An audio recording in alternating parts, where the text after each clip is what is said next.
आबाजी आमची गावाकडली म्हणजे इथे का बाबा म्हणून मी इथं आलो.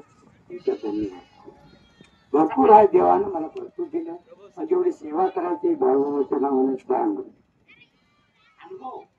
अनुभव तुम्ही काम काम केल्यानंतर तिने देणारच.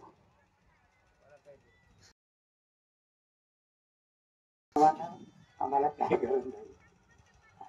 सेवा केली म्हणून मी तुम्हाला सांगतो, माझं नस दबायची. मी देवाला म्हणलो बाबा 2 महिने घरी पडलो. देवाला एकच म्हणलं मी आता बाळमामा आपण काय वाचत नाही. त्या बेंगळूरला काही पता वगैरे कर्नाटकला असून काही कर्नाटकाचे पहिले आणि त्या बेंगळूरला काय पता लागलं, पुन्हा मुंबई लावलं, पुन्हा पुणे लावलं, औरंगाबादला माझं ऑपरेशन झालं. देवाची 6 महिने सेवा केलं कोल्हापूर जिल्ह्यामध्ये आणि मला बरं झालं. त्या नावाने चाललं. ज्या माणसाला त्याने स्वतःच्या जीवनाची गॅरंटी नव्हती त्या माणसानं खरोखर मंडळी मामाची 1.25 महिना सेवा करायची म्हणून फक्त बोलली होती. 1.25 महिना सेवा केली, परत अजून मामाला सेवा बोलली. असं करता करता आता बाळूमामाच्या आपल्या ह्या पालखीमध्ये एक मामाची सेवा करण्यासाठी त्यानं त्याच भक्तानं मामाला बोलून तो आलाय की मामा 1 वर्ष तुझ्या भक्त यात राहतो.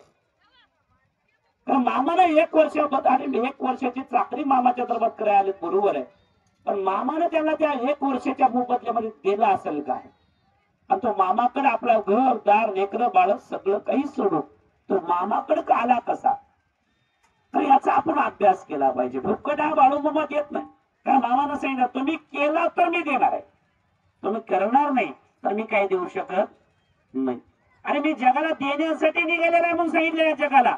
अरे मी ह्या जगामध्ये फक्त देण्यासाठी निघालेला आहे.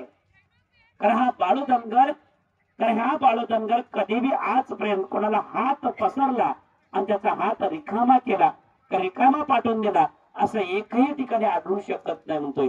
हा आढळलाय पण त्याच्या कर्मानुसार तो आढळणार. कारण त्यानं कर्म चुकीचे केले असेल, त्यानं कार्य चुकीचे केले असेल, त्यानं आराधना चुकीची केली असेल, संगत चुकीची केली असेल तर मी त्याला काही करू शकत नाही म्हणून सांगितलेलं आहे. म्हणून याची काळजी घ्या. जोपर्यंत मामाची सेवा आपण करसाल की असं समजू नका की मामाच्या बकऱ्यामध्ये सेवा करण्यासाठी येतात तर त्यांना काही नाही, घरी काहीच नाही असं समजू नका. कारण मामाचे भक्त आणि मामाचा सेवेकऱ्याचा वर्ग फार मोठा एक लक्षात ठेवा.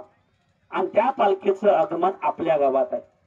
कारण तुमच्या खरोखर बाळूमाची परत मामाच्या मेंढ्याची कात्रणचा दिवस आपल्या गावात तर तो घडणार आहे. पण तुम्हाला त्याच्यासाठी कसोटी करावं लागणार आहे, त्याच्यासाठी मेहनत घ्यायला लागणार, त्याचं नियोजन तुम्हाला करावं लागणार आहे.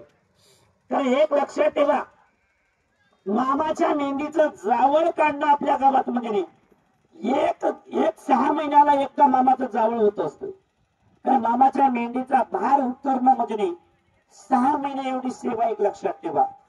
कारण तेवढं फार पुण्याचा दिवस असतो तो. आणि तो दिवस आम्हाला तुमच्या आमच्या पदरात लाभण्याचा मार्ग निर्मिती झालेला आहे. पण ते लाभून घ्यायचा का नाही लाभून घ्यायचा आपण ठरवायचं एक लक्षात ठेवा. कारण हा मामा आहे. कारण मामासाठी अनेक मार्ग तयार आहेत. तुमचा आमचाच मार्ग आहे असं नाही. अनेक मार्गातून मामा हा आपलं कार्य वाढवण्याचं काम करायला गेलंय. याचा अभ्यास करून आपण आणि भक्ती भाव जोपर्यंत आपल्याला मामाची पालखी आपल्या गावात आहे खरंच आपल्याला गाड्याने खरोखर अन्नदान. तर सगळ्यात श्रेष्ठ दान कोणतं आहे? आज पैसा नाही एक लक्षात ठेवा. तुम्ही पैसा किती तुमच्या पैसे थप्प्यावर थप्पे बांधून ठेवा. पैसा आज आहे पण उद्या नाही राहणार. पण जेव्हा पैसा नसतो तेव्हा माणसाला वाटतं बाबा देव देव करावं. एक लक्षात ठेवा, ज्यावेळेस माणसाच्या पाठीमागे 7.5 लागली ना कोणता नेताही 7.5 काढू शकत नाही. एक लक्षात ठेवा, त्यावेळेस आपल्याला देवापाशीच जावं लागतं 7.5 काढायला, संतापाशी जावं लागतं. मग याची आपण अभ्यास केला पाहिजे. कारण आपण देवाची आराधना केली पाहिजे, भक्ती केली पाहिजे. कारण त्याच्यासाठी सगळ्यात श्रेष्ठ जर आहे तर ते अन्नदान आहे. अन्नदानापेक्षा श्रेष्ठ दान कोणतंच नाही या जगात. एक लक्षात ठेवा, मामानं सांगितलेलं आहे ताणलेल्याला पाणी द्या, अरे भुकेल्याला अन्न द्या, तोच खरा श्रेष्ठ धर्म आहे म्हणून सांगितलेला आहे. म्हणून त्याच्यासाठी आपल्या गावात मामाची पालखी आहे. आपल्या मनातलं जे अनेक गोष्टी आहेत ते बाजूला ठेवा आणि आपल्याला एका ठिकाणी मिळून जुळून मामाचं कार्य, मामाच्या दरबारात काय कमी आहे काय जास्त आहे याची काळजी घ्या. आणि काळजी प्रमाण जेवढं वावरचाल ना तेवढा मामा तुमचा ठेवून घेणारा देव म्हणजे मामा.